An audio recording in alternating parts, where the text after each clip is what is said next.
Management system question set එකේ 17 වෙනි question set එක තමයි ආන්සර් කරන්න යන්නේ.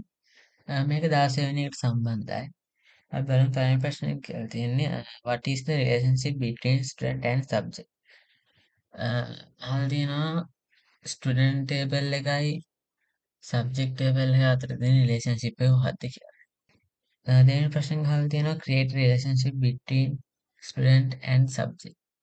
student table එක subject table එකයි ඒ අතර රිලේෂන්ෂිප් එකක් හදන්න කියලා තමයි කියන්නේ. තුන්වෙනි ප්‍රශ්නේ අහන්නේ change the name of the table created above to student exam mark record. උඩ හදපු table එකේ name එක change කරන්නලු student exam mark record කියලා. හතරවෙනි ප්‍රශ්නේ අහලා තියෙන්නේ create a relationship between the table student exam mark record and the term exam term. හතරවෙනි ප්‍රශ්නෙන් කියලා තියෙන්නේ රිලේෂන්ෂිප් එකක් හදන්නලු ස්ටුඩන්ට් එක්සෑම් මාක් රෙකෝඩ් එකයි එක්සෑම් ටර්ම් එක අතර. පස්වෙනි ප්‍රශ්නෙන් අහලා තියෙන්නේ add a column called mark to the student exam mark record table.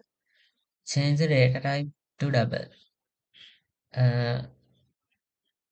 Mark කියලා කොලම් එකක් ඇඩ් කරන්නලු ස්ටුඩන්ට් එක්සෑම් මාක් කියන ටේබල් එකට මාක් රෙකෝඩ් කියන ටේබල් එකට. ඒකේ data type එක වෙනස් කරන්නලු double. අන්තිම ප්‍රශ්නේ කියලා තියෙන්නේ create a relationship between student and class. Student එකයි ක්ලාස් එක අතර රිලේෂන්ෂිප් එකක් හදන්න කියලා තමයි එකෙන් කියලා තියෙන්නේ.